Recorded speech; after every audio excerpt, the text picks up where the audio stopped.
ஐயப்பன் பர்மனெண்ட்டாக குடியிருக்காரு. அந்த ஊரில் தான் கம்யூனிஸ்ட் ஆட்சி இருக்குது. இதுவரையில் எப்போவாவது அவங்க 40% மேலே கூட்டணியில் வாங்கியிருக்காங்களா? சப்கா சாத் சப்கா விகாஸ்னா பெரிய அளவுக்கு விஸ்வகுரு நான் என்ற வார்த்தைகளை எல்லாம் போட்டு மிகப்பெரிய அச்சய தீர்னு அப்படி போட்டு நல்ல காலம் பிறக்குதுன்னு குடுகுடு பாண்டி சொல்கிற மாதிரி எல்லாம் சொல்லி நாங்கள்லாம் மிஸ்ஸாவில் வந்தபோது தேர்தலே வராது என்னமே அதோட சரி அப்படின்னு தான் எங்கள் சூப்பரெல்லாம் கூப்பிட்டு எங்களை மிரட்டினார். அரிசிக்கு ஜிஎஸ்டி போட்டாங்க. இப்போ வந்து பாரத் அரிசி வாங்க முடியாத உங்களை பட்டினி போட்டு சாகடிச்சாங்க.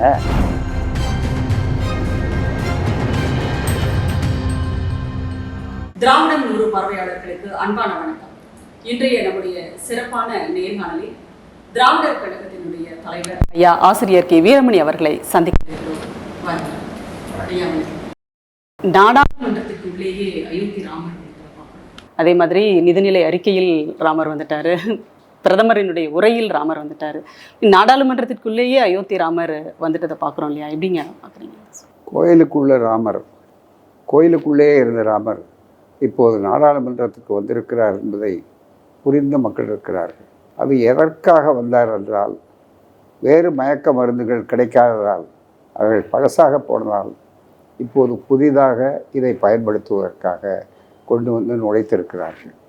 ஆனால் வாக்காளர்களிலே மிக பெரும்பாலோர் தங்களுடைய அவதிகளை இந்த மயக்க மருந்தின் மூலமாக தீர்த்து கொள்வார்கள், ஐயமாந்து விடுவார்கள் என்ற நினைப்பு தவறானது. எனவேதான் கோயிலுக்குள் ராமர் இல்லை, அதற்கு பதிலாக இப்போது கோயிலுக்குள் இருக்க வேண்டிய ராமர் இப்போது நாடாளுமன்றத்திலும் பிரதமருடைய உரையிலும் குடியரசுத் தலைவர் உரையிலும் பட்ஜெட்டிலும் உள்ளே நுழைந்திருக்கிறாரே தவிர அவருடைய வாழ்க்கையில் அவருக்கு ராமர் தேவையில்லை, ரொட்டி தேவை, அவர்களுக்கு தேவை உணவு தேவை, வேலை வாய்ப்பு தேவை, விலைவாசி குறைவு என்பது தேவை, நல்லாட்சி என்பது மிக முக்கியமான தேவை. அவைகளெல்லாம் ராமன் கொடுக்க மாட்டார் என்பதை தெளிவாக உணர்ந்து இருக்கிறார்கள்.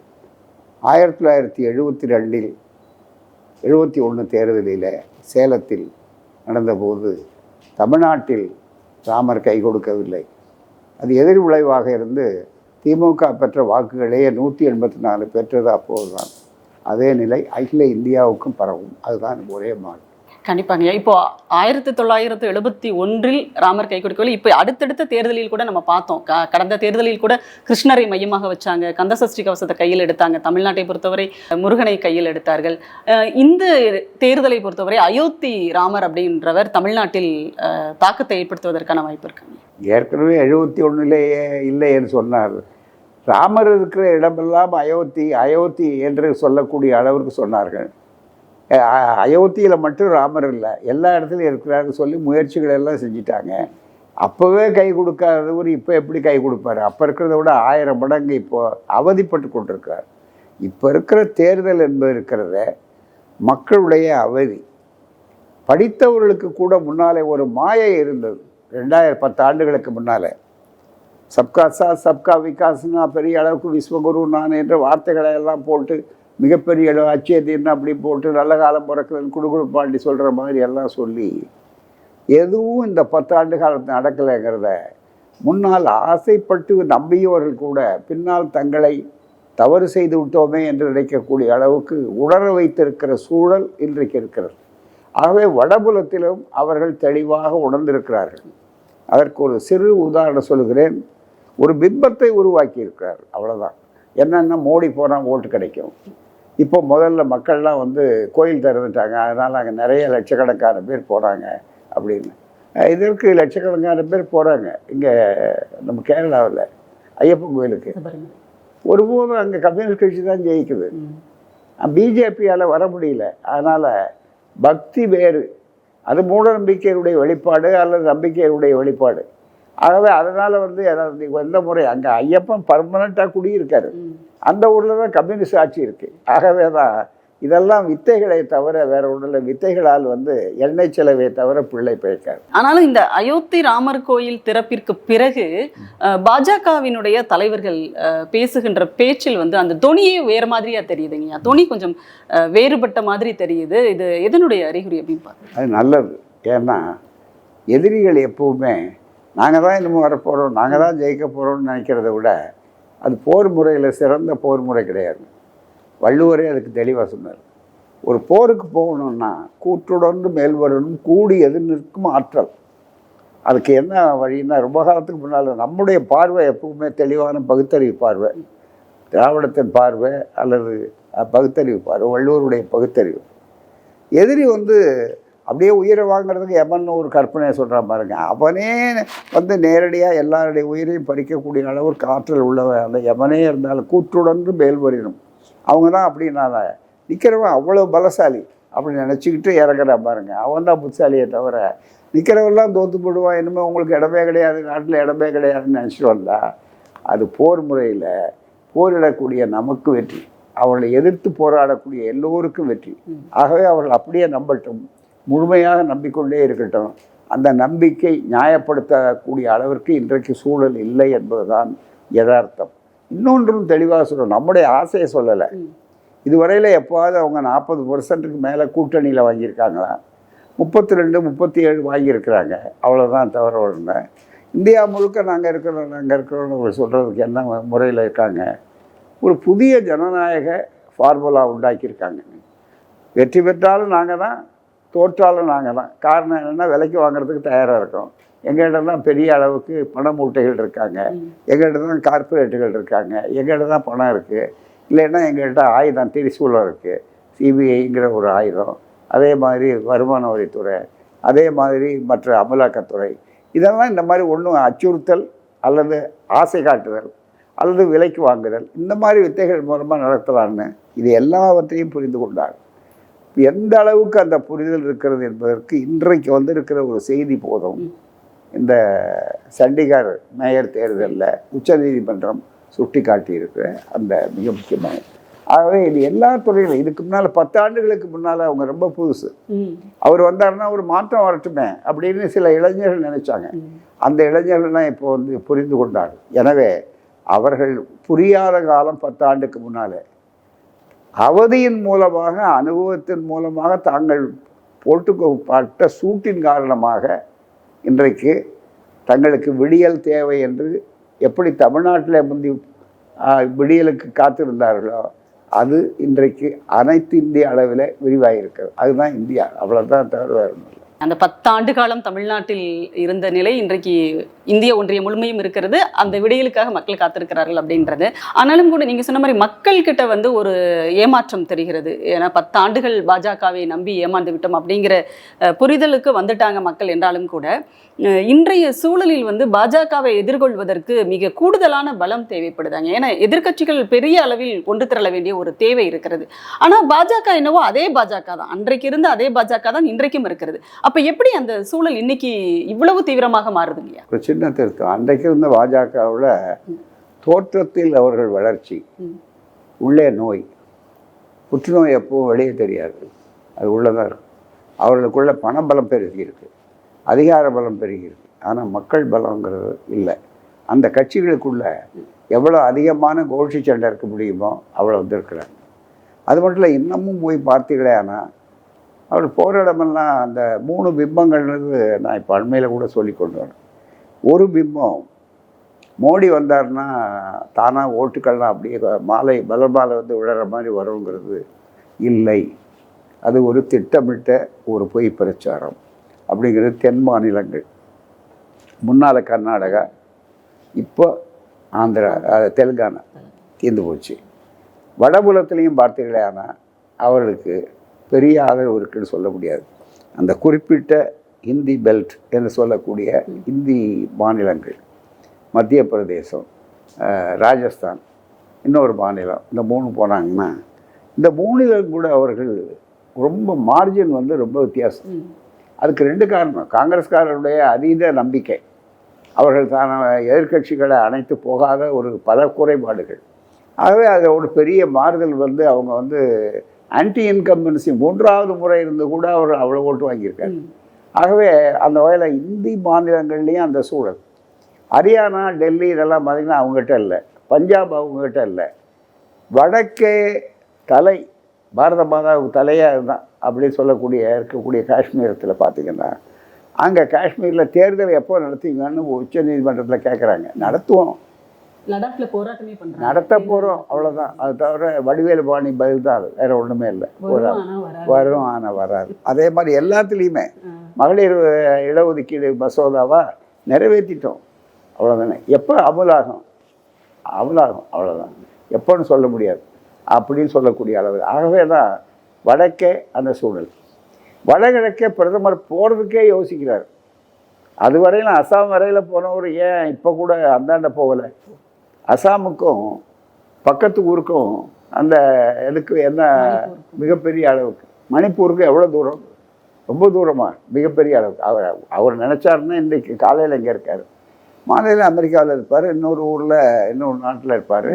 எல்லா இடத்துக்கும் அவ்வளோ பறப்பார். தனி விமானம் சிறப்பானது. அதுக்குரியது ஒரு நேரத்தில் இருக்கிற உடை இன்னொரு நேரத்தில் அவரால் ஒரு காட்சிக்கு இருக்கிறது. உங்களுக்கு ரொம்ப ஊடகக்காரங்களுக்கு ரொம்ப வசதியாக இருக்கும். நிறைய படங்கள் போடுற மாதிரி இவ்வளோ அதிகமான படங்கள் வந்து வேறு எந்த தலைவருக்கும் உங்களுக்கு கிடச்சிருக்காது. அது அவருடைய விருப்பம், உரிமை. அதெல்லாம் நம்ம ஒன்றும் குறை சொல்கிறதுக்கு ஒன்றும் இல்லை. ஆகவே அப்படிப்பட்ட போனவருக்கு அசாம் வரையில் சில தினங்களுக்கு முன்னால் போயிருக்காரு. அங்கே போய் துவைக்க வைக்கிறேன்னு சொல்கிறாரு மிகப்பெரிய அளவுக்கு. மணிப்பூருக்கு போய் இன்னும் விசாரிக்கலையா? மணிப்பூரில் இன்னும் துப்பாக்கி சூடு இருக்கு. மணிப்பூர் இந்தியாவுக்குள்ளே தான் இருக்கா இல்லையான்றது நமக்கே சந்தேகமாக இருக்குது. ஏன்னா பிரதமரை பார்க்கும்போது ஒருவேளை இந்திய நாட்டுக்குள்ளே தான் நான் பயணம் பண்ணுவேன் என்று சொல்லுகிறாரா, என்னன்னு சொல்ல முடியல. அதே மாதிரி பார்த்திங்கன்னா மற்ற மாநிலங்கள் வெளியுறவு கொள்கையை எடுத்துக்கொண்டால் எப்படி நடந்து கொண்டிருக்காரு, சீனாவோட எப்படி நடந்துருக்கிறது, மற்ற பகுதிகள் எப்படி இருக்குது, இதை பற்றி யாரும் பேசுறதில்லை. அது வெளியுறவு கொள்கை. ஆனால் இந்திய நாட்டுக்குள்ளே இருக்கும்போது தெற்கே வரவே இல்லை. மேற்கே குஜராத்தில் என்ன சூழ்நிலைங்கிறது பார்க்கும்போது பல இடங்களில் அவங்களுக்கு இருக்கிற அந்த பல வித்தைகள் அதில் இருக்காங்க. மற்ற பகுதிகள் பார்த்திங்கன்னா பஞ்சாபில் இல்லை, அங்கேயே பார்த்திங்கன்னா பஞ்சாபில் இல்லை. காஷ்மீரில் தேர்தல் நடத்துறதுக்கே யோசிக்கிறாங்கங்கிறது தெளிவாக இருந்தால்தான் இந்த தேர்தலில் சேர்த்து நடத்துங்கன்னு சொல்லியிருக்கிறோம். அதுக்கு முன்னாடி நடத்தியிருக்கிறோம். அது அவங்களுக்கு தயாராக இல்லை. அதே மாதிரி உத்தரகாண்ட் மற்ற பகுதிகள் பார்த்திங்கன்னாக்கா அங்கேயே இல்லை. ஆகவே எங்கே இருக்கிறாங்க? இருக்கிற இடங்களில் பார்த்திங்கன்னா ஹரியானாவில் அல்லது கோவாவில் அல்லது வேறு சில இடங்களில் மராத்தியத்தில் இவங்கெல்லாம் இருக்கிறாங்கன்னு சொன்னால் அது விலைக்கு வாங்கப்பட்ட ஆட்சி அமைக்கப்பட்டது. மக்கள் வாக்களித்து வந்த ஆட்சிகளை விட வாக்களித்து வந்த எதிர்க்கட்சிக்காரர்களை விலைக்கு வாங்கி வந்த ஆட்சிகள் தான் இவரோட அதிகம். அந்த வித்தை எவ்வளோ நாளைக்கு பலிக்கும் அப்படின்னு சொல்ல முடியாது. அந்த வித்தைக்கு ஒரு வித்தையில் ஏமாற மாட்டோம். நாங்களும் கவனமாக இருக்கோம். நீங்கள் என்னென்ன வித்தை பண்ணாலும் அதுக்கு நேராக தடுப்பு வைக்கிறோங்கிறதுக்கு அண்மை உதாரணம் ஜார்க்கண்ட். 47 ஓட்டில் அவர் வெற்றி பெற்றிருக்கிறார். இவ்வளவு தெளிவான அரசியல் இருக்குது. ஆனால் இது எதுவும் இல்லாமல் எப்போ பார்த்தாலும் உத்தரவாதம் கொடுக்குறேன், மற்றது திரும்பி போனால் ரயில்வே ஸ்டேஷனில் பார்த்திங்கன்னா மோடி தான் அப்படின்னு இந்த பிரச்சாரம் பண்ணி நிறைய பிரச்சாரம் உலகத்துக்கு அடிமை அப்படிங்கிற மாதிரி வச்சு அந்த வித்தைகள் இருக்குது பாருங்கள். அந்த வித்தைகள் மூலம் ஜனங்களை நம்பலான்னு நினைக்கிறாங்க. ஜனங்க வந்து ரொம்ப வேகமாக இருப்பாங்க, ஆனால் வெளியே தெரியாது. எப்பவுமே நம்ம வாக்காளர்களுக்கு இருக்கிறது, படிக்காத வாக்காளர்கள் கூட பகுத்தறிவு உண்டுங்க எல்லாம். அந்த நம்ம சாதாரண விவசாயிகள், ஏன்னா அவங்களுக்கு தெரியுது கிராமத்தில் 100 நாள் வேலை திட்டத்தில் என்ன சூழ்நிலை, அது தெளிவாக தெரியுது. ஒரு அம்பானி யார், அடானி யார், டாட்டா யாருங்கிறத புரிஞ்சுக்கிட்டாங்க. இப்போ என்கிட்ட பாராளுமன்றத்தில் வருது மற்றதில். ஆகவே எல்லா துறையிலும் இருக்குது அவங்களுக்கு. ரொம்ப விவரம் தெரிஞ்சவங்க தான் பொருளாதாரம் பேசுவாங்க அப்படிங்கிற நிலையை தாண்டி இவர்களுக்கு கிடைக்கிது. முதல்ல எவ்வளோ கேஸ் விலை இருந்தது, தாய்மார்கள் இப்போ எவ்வளோ, அப்படி இதெல்லாம் புரிஞ்சுக்கிட்டு இருக்காங்க. ஆகவே தான் அமைதியாக இருப்பாங்க. இப்போ நாங்கள்லாம் மிசாவில் இருந்தபோது தேர்தலே வராது இன்னுமே, அதோடு சரி அப்படின்னு தான் எங்கள் சூப்பரெல்லாம் கூப்பிட்டு எங்களை மிரட்டினார். போகிறாங்க, இனிமேல் இதோட உங்கள் லைஃப்பை நீங்கள் வெளியில் போக முடியாது, வெளிச்சத்தை பார்க்க முடியாது, ஒரு கட்சி தான் இருக்கும் அப்படிலாம் சொன்னார். அது பரவாயில்லைங்க அப்படின்னு சொல்லிட்டு நாங்கள் வந்தோம். போகிறாங்க அந்த அளவுக்கு. நம்ம தோழர்களை கூட சில பேருடைய அதனுடைய நோக்கம் என்னன்னு கேட்டால், ஒரு சைக்கலாஜிக்கல் வார்ஃபேர், ஒரு மனோதத்துவ ரீதியாக ஒரு தாக்குதல். அது மட்டும் இல்லை, அந்த பிம்பம்னு நான் சொல்ல பாருங்க, அதுதான் மிக, ஏன்னா நீங்கள் அடுத்த கேள்விகள்லாம் எளியே நான் பதில் சொல்லிடுறேன். அந்த பிம்பம் 3 பிம்பம் முக்கியமானது. ஒன்று, மோடி தான் இப்போ ஆரம்பித்தார். ஓட்டு அவர் போனார்னா ஓட்டெல்லாம் அப்படியே உதிர்ந்து வந்துடும் எல்லாரும் அப்படின்னு பெரிய மோடி பக்த அது இல்லைன்னு இவ்வளோ இடங்களில் மிகப்பெரிய அளவுக்கு வாய்ப்பு வந்தாச்சு. ரெண்டாவது அவங்களுடைய மிக முக்கியமானது, அடுத்து நாங்கள் தான் வரப்போகிறோம் அப்படின்னு ஒரு பிரச்சாரம். அவங்க தான் வரப்போகிறாங்க, ஏன்னா இவங்க யாருக்கும் அவ்வளோ சக்தி இல்லை, அவங்க தான் வரப்போகிறாங்க அப்படின்னு சொல்லிட்டு, அப்படின்னு ஒன்றும் இல்லை. ஸ்டாலின் தான் வரப்போகிறாரு அப்படின்னு சொன்னதுக்கும் மோடி தான் வரப்போகிறாருக்கு வித்தியாசம் இருக்குது. ஏன்னு கேட்டால் அப்போ மக்கள் நம்பிக்கைக்குரியதுக்கு வரலாற்றை சொன்னாங்க. இங்கே அந்த மாதிரி ஒன்று வரலாற்றை சொல்கிறக்கூடிய அளவில் இல்லை. அதனால் இப்போ பண்டாருன்னு என்ன செஞ்சுருக்கிறார், உத்தரவாதம் அவங்க இதுவரையில் செஞ்சதில்லை. எல்லோரும் கேட்குறாங்க. 15 லட்சம் ரூபா வந்துதான் 2 கோடி பேருக்கு வேலை கிடச்சிருந்தா இன்றைக்கி 10 வருஷத்துல 20 கோடி பேருக்கு வேலை இல்லை. அப்போ வெளிநாட்டுக்காரனையும் கூப்பிட்டு நம்ம வேலை கொடுக்குற மாதிரி இருக்கும். அப்படி இருந்த சூழ்நிலை வந்திருக்கும். இப்போ இளைஞர்களுக்கு அந்த அதிருப்தியும் இருக்காது, ரொம்ப மகிழ்ச்சியாக இருக்குது, பாலும் தேனும் ஓடிச்சு அப்படின்னு. அந்த மாதிரியான சூழ்நிலை இல்லைங்கிறத நடைமுறையில் அனுபவத்தில் பிரச்சாரங்கள் தேவையில்லை. அதே மாதிரி கிராமங்களில் மகாத்மா காந்தி ரூரல் சர்வீஸ் வேலை செய்யக்கூடியவர்களுக்கு வந்தாச்சு. அது இடஒதுக்கீடை பொறுத்தவரையில் இடஒதுக்கீட்டில் இன்றைக்கி எல்லா எஸ்சி எஸ்டி ஓபிசி அது மாதிரி இருக்கிற ஒடுக்கப்பட்ட சமுதாய மக்களுடைய உரிமைகளை பறிக்கிறாங்க அப்படிங்கிறது தெளிவாக இருக்குது. முந்தைய விட அதிகமான அளவுக்கு இளைஞர்களுக்கு விழிப்புணர்வு ஏற்பட்டிருக்கு. பாதிக்கப்பட்டவர்களுடைய பாதிப்பு வெளிப்படையாக தெரியுது, உணர்ந்துருக்கிறாங்க. ஆகவே தான் நிச்சயமாக நான் மீண்டும் அவங்க வருவாங்கங்கிறது அது ஒரு மாயத்திரை, அது ஒரு போலித்தனமான ஒரு பிம்பம். அதுக்கு அடுத்தது இன்னொன்று, இந்தியா கூட்டணி உடைஞ்சிருச்சு. ஆமாங்க, இப்ப நீங்க சொன்னீங்க, அதாவது நாங்க மிசால இருக்கும்போது உளவியல் ரீதியான ஒரு தாக்கம் இனிமே அப்படின்னு சொன்னீங்க இல்லையா?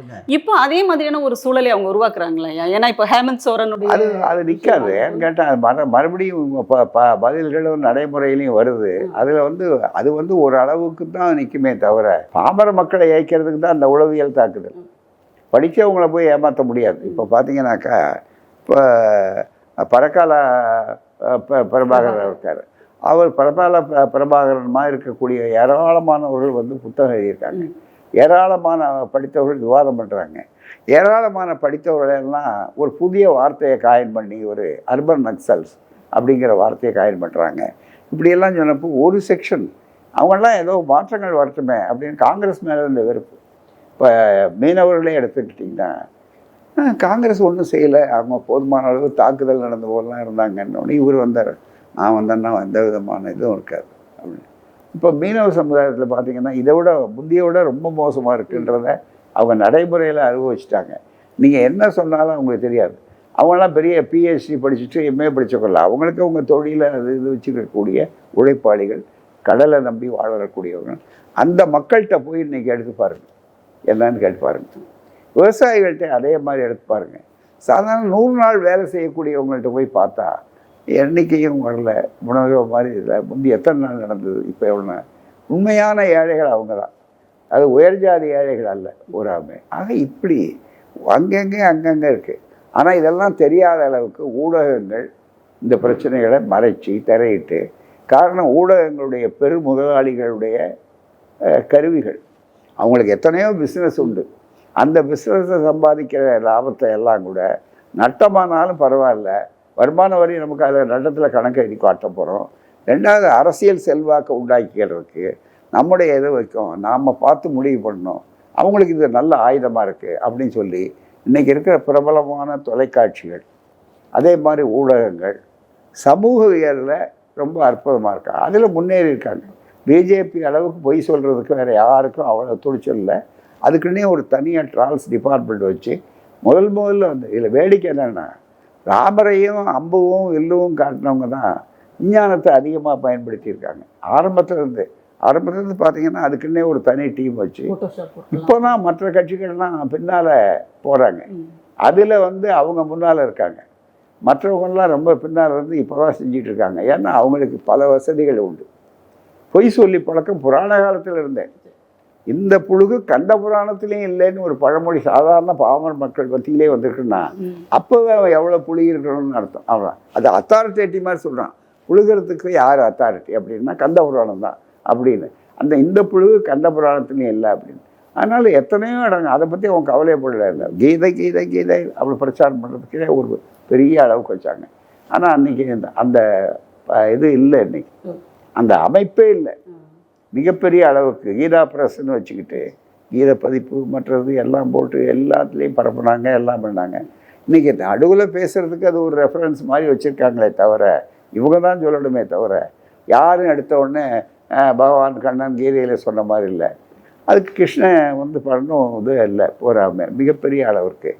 ஆகவே தான் இந்த வாய்ப்புகளை எல்லாம் பயன்படுத்தி மீண்டும் மீண்டும் வர்றாங்க. இது ஒரு நீங்கள் சொன்ன மாதிரி ஒரு சைக்கலாஜிக்கல் வார்ஃபேர் அங்கே உண்டாக்கணும் அப்படின்னு நினைக்கிறாங்க.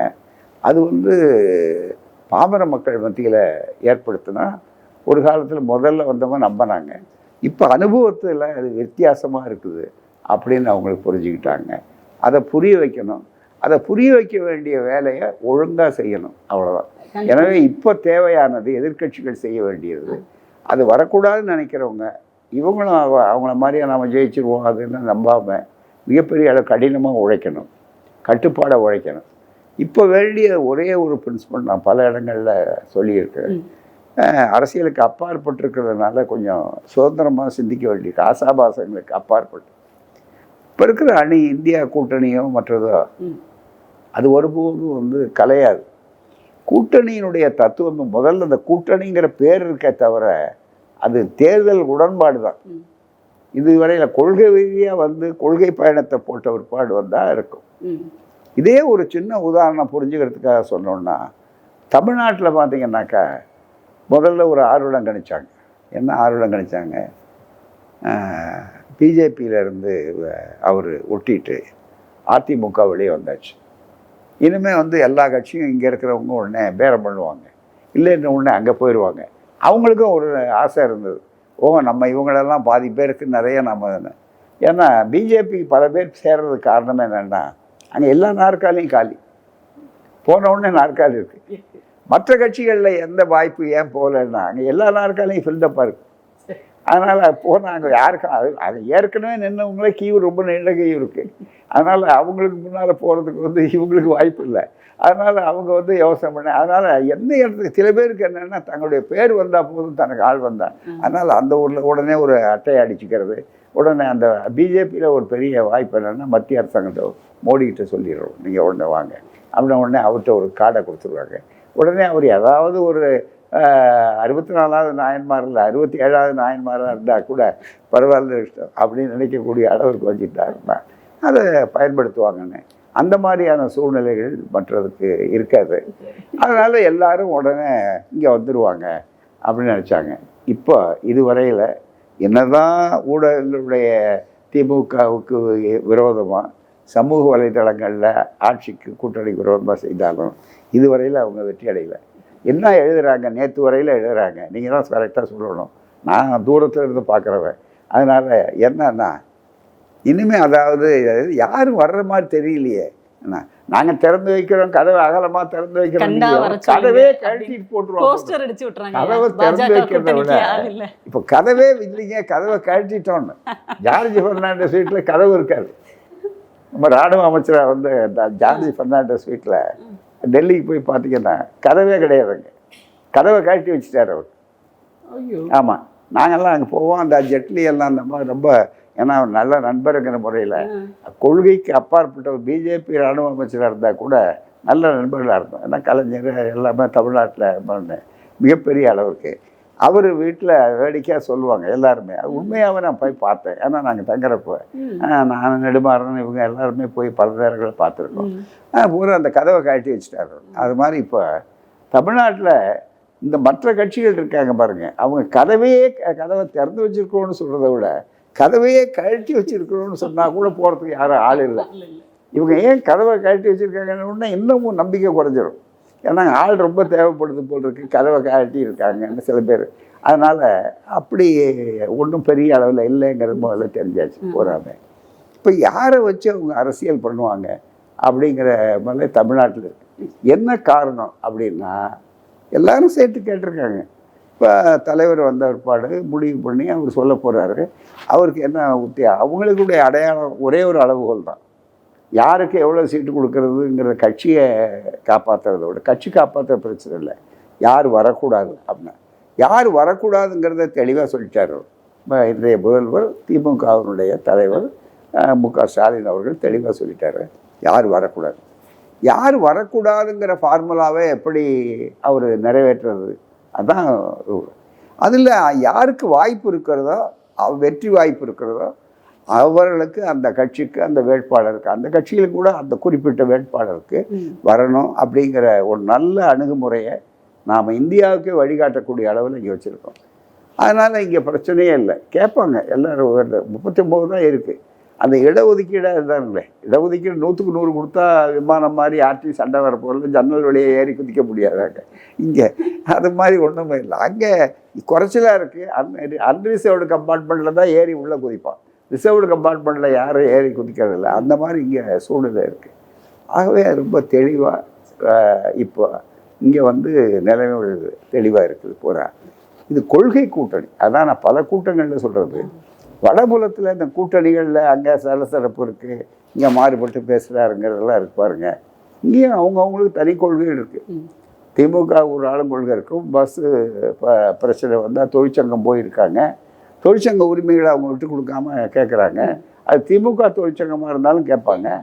அதனால் உடனே அவங்கெல்லாம் பகைவர்கள் ஆகிட்டாங்க, விரோதி ஆகிட்டாங்கன்னா அவங்களுடைய இஷ்யூ உண்டு. அவங்களுடைய தனித்தன்மைங்கிறது யாரும் விட்டு கொடுக்க மாட்டாங்க.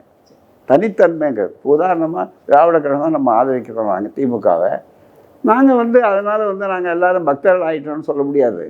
நாங்கள் எங்களை ஆதரிக்கிறதுனால அவங்க எல்லோரும் முழுக்க எல்லோரும் ஒரே நிலைப்பாடு கொண்டாங்கன்னு சொல்ல முடியாது. அங்கே மிக முக்கியமாக இருப்பார் சேகர் பாபுவும் செயல்படுறாரு அங்கே இந்த அறநிலைய பாதுகாப்புக்கு.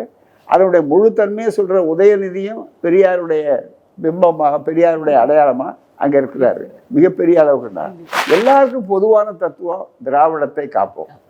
எல்லாருக்கும் பொதுவான அந்த மாதிரி தான் பொதுவான அமைப்புகள். அப்படி ஒரு கொள்கை ரீதியாக இங்கே இருக்குது.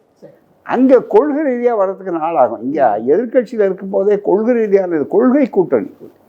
இது வெறும் அரசியல் கூட்டணி. அங்கே இருக்கிறது அரசியல் கூட்டணி. ஆனால் மாறும்போது நல்ல பலம் பெறும். ஆனால் அங்கே இருக்கிற பல்வேறு சூழ்நிலைகள்னால இங்கே சூழ்நிலை அந்த அளவுக்கு வேகமாக இல்லைன்னாலும் சில சலசலப்புகள் மாறி தன்முனைப்படுத்துதல் இது அத்தனை இருந்தாலும் அங்கே பெரிய வாய்ப்புகள் இருக்குங்கிறதுக்கு நம்பிக்கையான சூழல் இருக்குது. அதுக்கு தான் இப்போ எடுத்துக்கிட்ட இடத்துக்கு மறுபடியும் அதே இடத்துக்கு வர்றேன். இந்த கூட்டணி இந்தியா கூட்டணி சலசலப்பு. ஒரு நிதிஷ்குமார் போனதை வச்சுக்கிட்டு மிகப்பெரிய அளவு சொல்லுவாங்க. இல்லை, உத்தரப்பிரதேசம் தான் இருக்கிறதுல 80 மிகப்பெரிய அளவு. அங்கே காங்கிரஸா பைலேஷாங்கிற மாதிரியெல்லாம் இவங்க உண்டாக்குறாங்க பத்திரிக்காரங்க. இந்த சின்ன சின்ன ஜாதிகளை கொண்டு வந்தாங்க, சோஷியல் இன்ஜினியரிங் கொண்டு வந்தாங்க, இவங்களோட கட்சிக்கு வந்தாங்க, மாயாவதி அந்தாண்டு வந்தாங்க அப்படின்னு ஊடகங்கள் பிரச்சாரம் பண்ணாங்க. இன்றைக்கு காங்கிரஸுக்கும் அகிலேஷ் யாதவுக்கும் ஒரு நல்ல உடன்பாடு ஏற்பட்டாச்சுன்னு சொல்லியாச்சு, வந்துட்டாங்க. இப்போ மற்றவங்களாம் அங்கே நான் என்டிட்டி மாதிரி அங்கே என்ன சூழ்நிலைங்கிறது தெளிவாக தெரியுது. அங்கே 20 விழுக்காடு இஸ்லாமியர்கள் இருக்காங்க உத்தரப்பிரதேசில். அவங்கள்ட்ட வாக்குகளை வாங்கணுங்கிறதுக்காக வித்தை காட்டுறதுக்கு தான் இன்றைக்கி அவரை சந்திச்சார், இவரை சந்திச்சாருன்னு யாரோ இனிமேல் போக அந்த முயற்சிகள்லாம் பண்ணுவாங்க. ஆனால் அந்த மக்களுக்கு கரெக்டாக புரியுது. மிகப்பெரிய அளவுக்கு ஏமாந்துட மாட்டாங்க. உத்தரப்பிரதேசத்தை இவ்வளவும் பண்ணிக்கிட்டு ஒரு இஸ்லாமியரை கூட வேட்பாளராக போடாமல் அல்லது இடம் கொடுக்காமல் இருந்துக்கிட்டு அங்கே ராஷ்ட்ரிய இஸ்லாமிய மஞ்சுன்னு ஒன்று பிரான்ச் வச்சுக்கிட்டு அதில் ஒரே ஒருத்தர் உட்காந்து அடையாளம் காட்டுறதுக்கெல்லாம் வைப்பாங்க. ஆகவே தான் அதே மாதிரி பீகாரில் பொறுத்தவரையில் ஏற்கனவே அவர் நிதிஷ்குமார் மேலே ஒரு அதிருப்தி அவர் யாருக்குமே இல்லை. இப்போ அவருக்கு சிக்கலில் உண்டாக்கிட்டாங்க. எல்லாம் ஒரு பக்கம் அச்சுறுத்தல் இருக்குது, மற்றொரு பக்கம் பதவி போகிறது இருக்குது. அதனால் இதெல்லாம் ஒருபாடு என்ன பண்ணார், அவர் காப்பாற்றிக்கிறது வேறு வழி இல்லை. அவர் ஏதோ கணக்கு போட்டு வந்திருப்பார் போகிறாங்க. முதல்ல தங்களுக்கு வாய்ப்பு இருக்கும் இந்தியா கூட்டணியில்னு. அது அவர் வாய்ப்பு இல்லைன்னு அவர் நினைக்க வேண்டிய அவசியம் இல்லை, வாய்ப்பு இருக்குன்னு அவர் எதிர்பார்த்துருக்க வேண்டிய அவசியம் இல்லை. ஏன்னா யாருக்கு என்ன வாய்ப்புங்கிறத பிறகு முடிவு பண்ண வேண்டிய அளவிற்கு முதல்ல எதிரியை மட்டும் பார்ப்போம். நம்ம வேற ஒன்றுமே இல்லை, தீ அணைக்கிறத மட்டும் பார்ப்போம் அப்படிங்கிற நல்ல அணுகுமுறையை இன்றைக்கி வச்சுருக்காங்க. அப்படி வரும்போது இன்னமும் அங்கே லாலு பிரசாத் அவங்களுடைய செல்வாக்கு குறையில, மற்ற எதிர்கட்சிகள் அவங்களுடைய செல்வாக்கு குறைக்கலை. இப்போ இவரே அங்கே போய் பேருக்கு முதல்வராக இருக்காரே தவிர இவர் எல்லா பதவியும் பிஜேபிகிட்ட தான் இருக்குது, அதிகாரம் பூரா அவர்கிட்ட இருக்குது. ஒரு சின்ன உதாரணம் சொல்கிறோம்னா, இந்த சின்ன பிள்ளைங்க கையில் வண்டியை கயிறை கொடுத்துருப்பாங்க, பின்னால் பூரா கயிறை அவங்க தான் வச்சுருப்பாங்க. பொம்மைக்கு ஃபோட்டோ எடுக்கிறதுக்கு சின்ன பிள்ளைங்க கையில் கயிறு இருக்கு. அது மாதிரி நிதிஷ் வந்து ஒன்றுமே இல்லாமல் அவர் வீணாக போயிட்டார். அவர் எந்த பக்கமும் கட்சிக்கு போக முடியாது. இனிமேல் யாரும் அவர்கிட்ட இதாக இல்லை. ஒரு தனிநபர்களை வைத்துக்கொண்டு இந்தியா கூட்டணி இல்லை. இன்னும் எத்தனை பேர் போனாலும் இப்போ தேவையானது யார் வரக்கூடாதுங்கிறத மையப்படுத்தி வர்றாங்க. அதனால் தனிநபர்களை வைத்துக்கொண்டு அவர் போயிட்டார் இவர் போயிட்டார்னு யார் போனாலும் நான் அதிகமாக சொன்னேன், தலைவர்களை நம்பி இந்த தேர்தல் கிடையாது. இதுதான் அடிப்படையில் கோடிட்டு காட்ட வேண்டும். மக்கள் தான் இன்றைக்கி தேர்தலை நடத்த போகிறாங்க.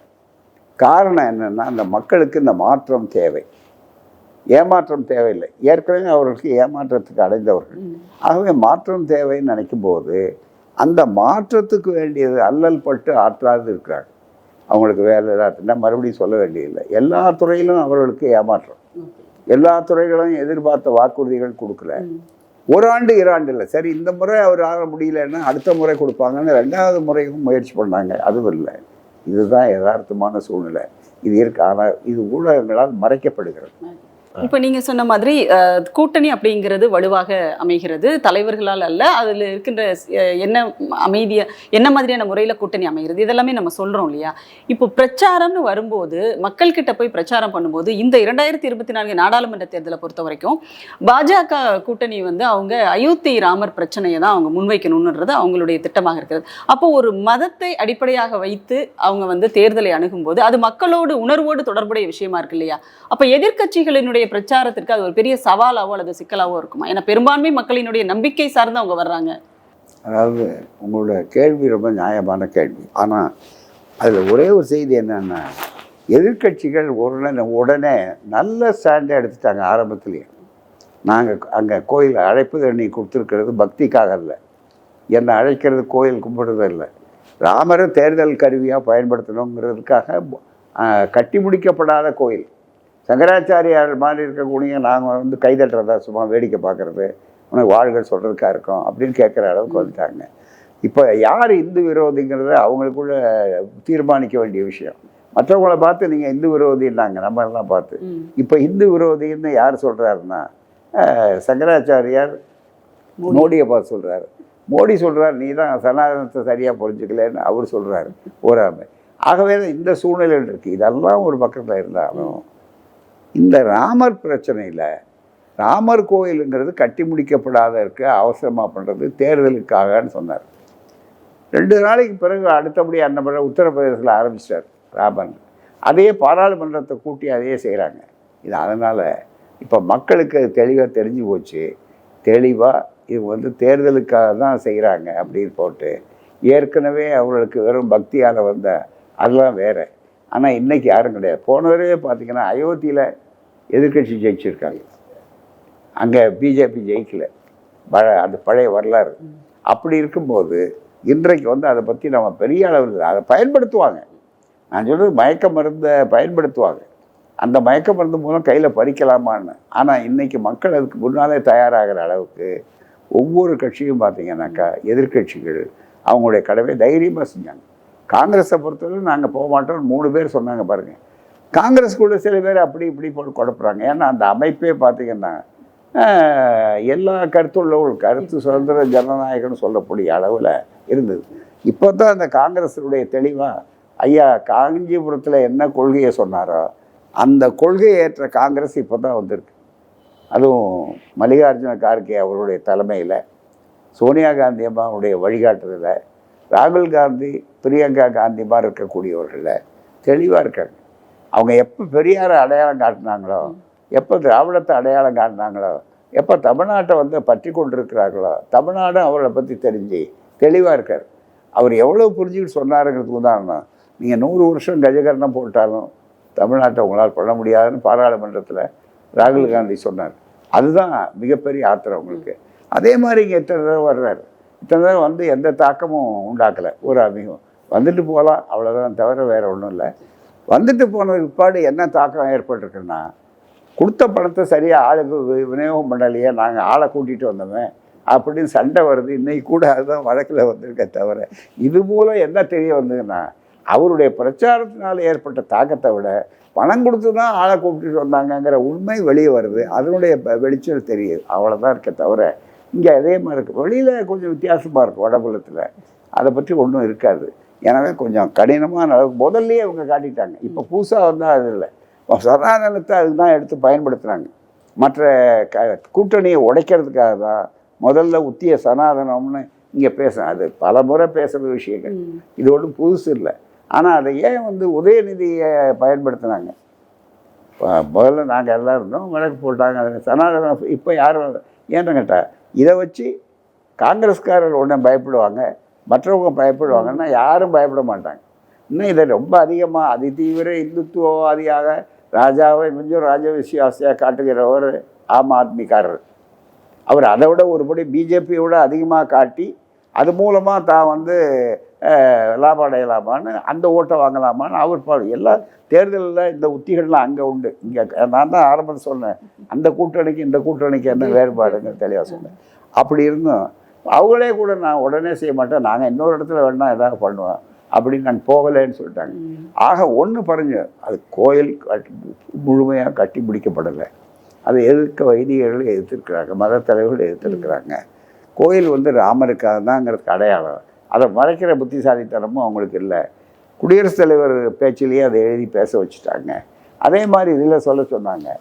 அது மட்டுமல்ல, தேர்தலை சட்டப்படி பார்த்தீங்கன்னாக்கா நேர்மையான ஒரு ஆட்சி, நேர்மையாக சட்டப்படி இருக்கக்கூடிய சூழ்நிலை இருந்தால் தேர்தலுக்கு மதத்தை பயன்படுத்தக்கூடாது.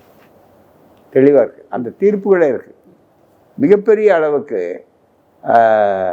நம்ம பால் தாக்கரே வழக்கிலேயே செல்லாது அப்படி அவரை கைது பண்ணக்கூடிய அளவுக்கு அந்த சூழ்நிலைகள்லாம் இருந்தது உங்களுக்கு ஞாபகம் இருக்கும். அதுக்கப்புறம் பல தீர்ப்புகள் மராத்தியாவில் இருக்குது. அதனால் வெளிப்படையாக அவங்க தேர்தல் கமிஷனையே நாங்கள் விரும்புகிறவங்க தான் போடுவோம், உச்சநீதிமன்றம் சொல்கிறக்கூடியவங்களை போட மாட்டோம்னு சொல்லக்கூடியதுனால இப்படி தைரியமாக சில வித்தைகள் மூலம் நினைக்கிறாங்க. அதே மாதிரி இவிஎம்ஸை பயன்படுத்துவாங்களா அப்படிங்கிறது ஒரு கருத்து. அது வடநாட்டில் ஒரு பெரிய அளவில் இப்போ அந்த மூவ்மெண்ட் எல்லாரும் இப்போ மறுபடியும் வாக்குச்சீட்டுன்ற கோரிக்கையை அந்த வந்திருக்குன்னா இதுக்கு முன்னால் வந்ததுங்களா? இதை இவங்க செய்யலை, ஒரு பொதுவான அமைப்பை செய்ய பார்த்தீங்கன்னா ஆயிரக்கணக்கான மக்கள் வந்திருக்காங்க. அதனால் அதுவே நான் சொன்னதுக்கு ஒரு அடையாளம். மக்கள் தானாக விழிப்புணர்ச்சியை உண்டாக்கியிருக்கிறாங்க அப்படின்னு சொல்லி. பொதுவாக இன்றைக்கி சண்டிகாரில் எப்படி அதிகமாக ஓட்டு போட்டிருக்காங்க. டெல்லியில் பாராளுமன்ற டெல்லி கார்பரேஷன்லேயும் இதே மாதிரி நடந்தது, உங்களுக்கு தெரியும். அதே மோடஸ் ஆப்பரண்டி, அதே மெத்தட் தான் சண்டிகாரில் கையாண்டிருக்காங்க. இப்போ அந்த மாதிரி வந்திருக்கு. இன்றைக்கி தீர்ப்பு வந்திருக்கு, மிகப்பெரிய அளவுக்கு கண்டனம் பண்ணியிருக்காங்க.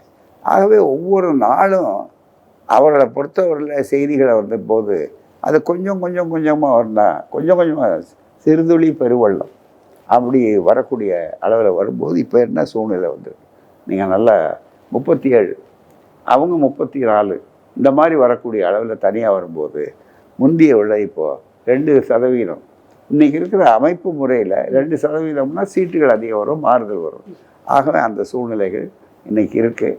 மெத்தனம் இல்லாமல் தெளிவாக எதிர்கட்சிகள் அவங்களுடைய தீவிர பிரச்சாரத்தை நடத்த ஆரம்பிப்பாங்க. அது நடத்த ஆரம்பிச்சதுன்னா நெருக்கடி வரும். இப்போ அதனால் அதுதான் கடைசியாக ஒன்று ரொம்ப மிக முக்கியமாக சுட்டி காட்டப்பட வேண்டியது, தலைவர்கள் பங்களிப்பினால் இந்த மாறுதல் வரப்போறதில்லை, மக்கள் மாறியிருக்காங்க. அதுதான் இந்த ஒரு வெள்ளிக்கோடு, அந்த சில்வர் லைனிங் வெள்ளிக்கோடு. மக்கள் மாறியிருக்காங்க. மக்கள் மாறினதுக்கு காரணம் வித்தைகளோ மற்றதில்லை, அவங்க ஏற்கனவே சொன்ன வாக்குறுதிகளை பற்றி புரிஞ்சுக்கிட்டாங்க. ஒன்று. ரெண்டாவது அவங்களுடைய அவதிகள். நோய் உள்ளவனை, அதாவது மறுபடியும் நோய் உள்ளவனுக்கு மருந்து தான் தேவையே தவிர அவனுக்கு நீங்கள் கையில் பெரம்பு வச்சுக்கிட்டு நீ அழுவாத அதில் செய் அப்படின்னு சொல்ல முடியாது. அப்படி சொல்லி அது வேறு சொன்னாங்க. அது மாதிரி இருக்கக்கூடிய ஒரு பக்கம் எதிர்க்கட்சிகளை பலவீனப்படுத்துவதற்கு நீங்கள் சொன்ன மாதிரி திரிசூலம்னு 3 நிறுவனங்களை வைத்து அவங்க பண்ணுறாங்க ஒரு பக்கம். இன்னொரு பக்கம் தேர்தல் நேரத்தில் பார்த்தீங்கன்னா இன்றைக்கி புதுசாக ஒரு விஷயத்தை ஒன்றிய பாஜக அரசு அறிவிக்கிறாங்க. பாரத் அரிசி அப்படின்னு ஒன்று வரப்போகுது. பாரத் அரிசி, பாரத் அரிசின்னு ஒன்று மானிய விலையில் அரிசி கொடுக்க போகிறோம் அப்படின்னு சொல்லிட்டு சொல்கிறாங்க. இப்போ இது தேர்தல் நேரத்தில் மக்களுக்கான ஒரு விஷயமாக அவங்க கையில் எடுக்கிறாங்க இல்லையா? அப்போது மக்களை குறிவைத்தும் அவர்கள் தேர்தல் வியூகங்களை வகுக்க ஆரம்பிச்சு அதை நம்ம திருப்பி மக்களுக்கு சொல்லலாம். இவ்வளவு நாளாக உங்களை பட்டினி போட்டோங்கிறத ஒப்புக்கொண்டிருக்கிறாங்க அப்படின்னு சொல்லி. இவ்வளவு நாளாக அரிசி உங்களால் வாங்க முடியாத அளவுக்கு சாப்பிடாமல் இருந்திருக்கீங்க, இவ்வளோ நாளாக பட்டினி போட்டோங்கிறதுக்கு ஒப்புதல் வாக்குமூலம் தான். அரிசிக்கு ஜிஎஸ்டி போட்டாங்க, அரிசிக்கு ஜிஎஸ்டி போட்டாங்க. அதான் இப்போ வந்து அரிசி- பாரத் அரிசி அரிசி வாங்க முடியாத உங்களை பட்டினி போட்டு சாகடிச்சாங்க. இப்போ நாங்கள் சலுகை காட்டுறோம்னு சொல்கிறாங்க. தண்ணியே காட்டாதவங்க தண்ணி காட்டுற மாதிரி. அதாவது வேற ஒன்றுமே இல்லை. இது சென்னையிலலாம் இந்த இது பசுமாட்டுக்கு வைக்க போகிற துருத்தி கண்ணை விட்டு இல்லாமல் பால் கறப்பாங்க. அது மாதிரி வித்தைகள்னு சொல்லணும் நம்ம பிரச்சாரம் பண்ணி. அதனால் பாரத் அரிசியெல்லாம் வந்து ஏன் தேர்தல் நேரத்தில் வருது? இப்போ சாதாரண ஜனங்க வந்து புத்தி மாதிரி இல்லைங்க. இப்போ உதாரணமாக பெட்ரோல் அவன் என்ன சொல்கிறான், தேர்தல் வந்தால் நல்லதுங்க, பெட்ரோல் விலை ஏறாமல் இருக்கும், ஸ்கூட்டர் விலை ஏறாமல், அதுக்கு ஏன்னா பெட்ரோல், ஏன்னா அப்போ தான் பெட்ரோல் அதுவரை வச்சுருக்காங்க. தேர்தல் முடிஞ்சு ரிசல்ட் வந்த உடனே அடுத்த நாளே பெட்ரோல் விலை ஏறிப்போம். அது மாதிரி ஜனங்க உணர்ந்துருக்குறாங்க. அதனால் நம்ம இன்றைக்கி நினைக்கிறது வாக்காளர்களை அவங்க என்ன நினைக்கிறாங்க, அவங்களுடைய அணுகுமுறைக்கும் நம்முடைய அணுகுமுறைக்கு வித்தியாசம். வாக்காளர்கள் புத்திசாலிகள்னு நாம் நினைக்கிறோம். வாக்காளர்களை முட்டாள்கள், அவங்கள ஏமாற்றலாம், அவங்களுக்கு வந்து மயக்க மருந்து கொடுத்துட்டா மயக்க பிஸ்கட் கொடுத்தா ஏமாறலான்னு. அவங்க உண்மையான பிஸ்கட்டையே சாப்பிட்றது கொஞ்சம் நாளைக்கு நிறுத்தி வச்சுருவாங்க. அவ்வளோதான், வேறு ஒன்றுமே இல்லை. காண்டேகர் ஒரு முறை சொன்னார் ரொம்ப அழகாக அவருடைய நாவலில், பூனை வந்து சூடான பாலை குடிச்சிட்டா, யாராக இருந்தாலும் நாமே கூட, பூனை இல்லை மனுஷனே கூட, சூடான பால் ரொம்ப சூடாக குடிச்சிட்டிங்கன்னா அப்புறம் வந்து இந்த பாலை வச்சா அது என்ன பண்ணும், மோரை கூட நம்புறதுக்கு தயாராக இருக்காது. அதே மாதிரி நாம் மோர் கொடுத்தா கூட ஊதி ஊதி தான் சாப்பிடுவோம். அந்த மாதிரியான சூழல் இன்றைக்கி இருக்குது. அதனால் அதை எடுத்து நம்ம சொல்ல வேண்டியதான். பாரத் அரிசின்னா இந்த பாயிண்ட்டை சொல்ல வேண்டியதான். இது உங்களுக்கு புதுசாக இருக்கும், அது சொல்ல வேண்டியது. இவ்வளோ நாளாக பட்டினி போட்டவங்கிறது ஒப்புக்கொண்டிருக்காங்க. அதுக்கு உதாரணம் இருக்குது, நான் கற்பனையாக சொல்லலை. ஏன்னா நீங்கள் உடனே இதுக்கு பதில் சொல்கிறதுக்காக ஏதோ சொல்கிறாரு. கர்நாடகாவில் அவங்க தேர்தலில் ஜெயிக்கிறதுக்கு என்ன சொன்னாங்க பூராமே, மிக முக்கியமாக நாங்கள் வந்தால் எத்தனை அரிசி கொடுப்போம் இலவசமாகனு சொன்னாங்க. அரிசி எங்களால் கொடுக்க முடியாதவங்களுக்குன்னு தடுத்துட்டாங்க. அதுக்கப்புறம் அவங்களுக்கு சொன்ன வாக்குறுதியை நிறைவேற்றலேன்னு அங்கேயே தடுத்துட்டு, அரிசி கொடுக்காம தடுத்துட்டு, இவங்களே கட்சியை வச்சுக்கிட்டு அங்கே வந்து என்ன சொன்னாங்கன்னு கேட்டால், முதல்ல பார்த்தீங்களா அரிசி கொடுக்குறேன்னு சொன்னாங்களே, கொடுத்தாங்களான்னு. அதுக்கப்புறம் நான் பணம் கொடுக்குறேன் அப்படின்னு சொன்ன உடனே பார்த்தீங்களா அரிசி கொடுக்கல இருந்தேன். ஏன்னா அரிசி அவங்க வச்சு வச்சுக்கிட்டாங்க. இது நீட் தேர்வில் நீங்கள் எப்படி வெற்றி பெற்றுட்டீங்களான்னு நம்ம திமுகவை பார்த்து கேட்குற மாதிரி. நாம் செய்ய வேண்டியதெல்லாம் இங்கே செஞ்சாச்சு. ஒரு பக்கம் ஆளுநரை வச்சு பிடிக்கிறீங்க, இன்னொரு பக்கம் குடியரசுத் தலைவர் ஆஃபீஸில் கொண்டு போய் வாங்கின கையெழுத்தெல்லாம் அப்படி வச்சுக்கிறீங்க. பாராளுமன்றம் கேட்டால் உச்சநீதிமன்றம் எங்ககிட்ட ஒன்றும் இல்லைங்கிறீங்க. உச்சநீதிமன்றம் சொன்ன பல செய்திகளை நீங்கள் செய்கிறதுக்கு தயாராக இல்லை அப்படின்னு புரியுது பாருங்கள். அது மாதிரி இது அந்த பக்கத்தில் அதை எடுத்துக்கிட்டு, உதாரணமாக நாங்கள் தயாராக இருக்கோம், நீங்கள் 29 காசு ஏன் கொடுக்குறீங்க, பாரத் அரிசி திராவிட அரசு இலவசமாகவே தயாராக இருக்கோம், நீங்கள்லாம் அங்கே பிடிச்சிக்கிறீங்க அப்படின்னு கேட்கணும். நாங்கள் இலவசமாக கொடுத்தா இலவசம் கூடாதுன்னீங்க. இப்போ நீங்கள் இலவசம் எல்லா துறையிலும் முதல்ல எல்லாத்துலேயும் இலவசத்தில் போட்டி போட்டுக்கிட்டு அதிகமாக வர்றாங்க. அப்போ அவங்களுடைய பலகீனத்தை தானே அதை காட்டுறது. ஆகவே தான் இந்த வித்தைகள், அவங்க சில வித்தைகள் தயாராக வச்சுருப்பாங்க. அந்த வித்தைகளில் அப்போ அரிசி அவ்வளோதான் தவிர, அது என்ன பாரத் அரிசி எங்கேயே வேணாலும் இருக்கும் மிகப்பெரிய அளவுக்கு. ஆகவே தான் பாரத்தில் அதிகமாக இருக்கிறது கோதுமை தான், அதில் ஒன்றுமே இல்லை. அப்போ அரிசியை கொடுக்குறாங்கன்னும் போது அரிசி சாப்பிட்றவனை ஏமாற்றணும்னு நினைக்கிறாங்க, வேறு ஒன்றுமே இல்லை. மிக முக்கியமாக இந்த வாய்ப்புகளை பயன்படுத்தணும். சரிங்க, ரொம்ப நன்றி உங்களுடைய நேரத்தை எங்களோட செலவிட்டமைக்கு. காவி கூட்டம் நடத்தும் மக்கள் விரோத அரசியலை ஆதாரங்களுடன் அம்பலப்படுத்தும் நூல் புல்டோசர் அரசியல். ஆசிரியர் சாரதா தேவி அவர்கள். விலை ரூபாய் 170 மட்டும். புத்தகம் வாங்க திரையில் தெரியும் தொலைபேசி எண்களுக்கு தொடர்பு கொள்ளுங்கள். மேலும் கருஞ்சட்டை பதிப்பகத்தின் இணையதளத்துக்கு வாருங்கள்.